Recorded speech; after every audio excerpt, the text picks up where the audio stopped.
So we're bringing another season of Southern Section basketball to a close and had a string of games here today. Early in the afternoon, Brentwood beat Crossroads 48-41. To be honest with you, the girls' Division I final was a better game than that one. The girls, West Torrance beat Chaminade by 2 in an exciting ball game. And then we move on to 2A championship. We had San Marcos 67, Riverside Poly 47, and Lamont Butler had 19 points, a sophomore. Saw a lot of people scouting him today, so he's a good player. He wasn't at the level of some of the other guys we had on the second team, all SoCal business report last night, but he's got a lot of good potential ahead of him. The big one at the end of the night here in the Division I, we had Chino Hills winning the Division I championship. It was Chino Hills 72-56 for Pasadena, and we had Deshaun Perry had 16, Bryce Hamilton 22 for Pasadena, Ufari Ugaberry had 16, and it was Onyeka Kongwu with 38 points. I don't think I've ever seen a guy get more dunks in a ball game, and he, like I told you earlier in the year, reminds me of Danny Manning quite a bit, and we'll see what he does next year. Last year we had Marvin Bagley, who skipped his senior year and went to Duke. Onyeka has that potential. He seems like a good kid from all accounts. So we'll see what he does. But to be honest with you, the guy could play pro right now. And Pasadena did not have a real big man, but Onyeka is our Player of the Year in Southern California this year. I mentioned beforehand we're going to go over the SoCal Business Report All Go to War team, and we're going to talk about those guys right now. David Vasquez from Bishop Montgomery, a junior. He's right there defensively, tough as nails. I expect him to get even stronger next year, his senior year, but just a very tough school, Bishop Montgomery, in terms of playing defense.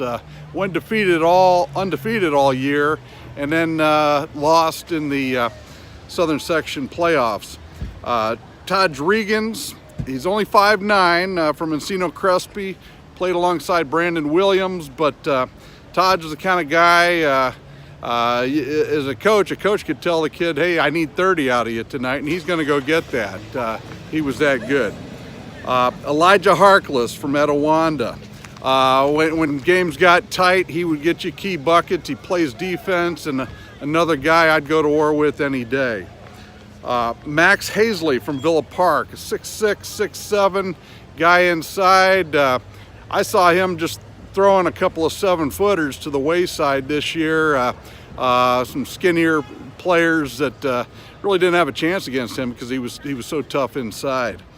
Dwayne Washington Jr. We've talked about him all year from Sierra Canyon. I expect him to do well at Ohio State. Not overly athletic, but he showed a lot of leadership at key times during the year this year for Sierra Canyon.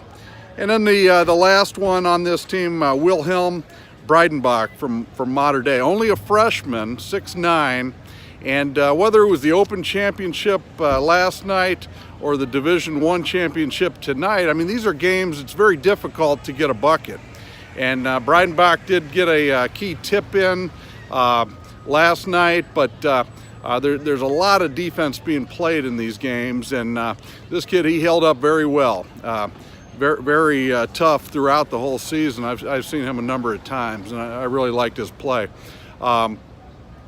So that really does it for the year. The last thing I'd leave you with, we've tried to touch on the different economies, different small business environments in all the different regions in Southern California, and The last thing I'd leave you with, years ago, the public transportation line running from Los Angeles out to the inland area and some of the other regions, it was purchased by auto companies, oil companies, tire companies, and they operated it for a while. And then after about a year, they said, hey, we just can't make a profit at this. And through time, that led to really Southern California and all the freeways, and they sold a lot of cars, sold a lot of tires, and Galpin Ford up in the San Fernando Valley, a lot of times they sell more Fords than any other dealer in the whole United States. So but there was a political will there several years ago to expand the public transportation in Southern California. So the Expo line and some of the other things going on can get you just about anywhere now in Southern California. So that's good to see. And we're out here in Azusa, just east of LA. So hope you learned something about the different regions this year, and appreciate you checking it out. We'll give you some information as we go through the summer and so forth, and some players move around. But appreciate you listening this year, and have a great evening.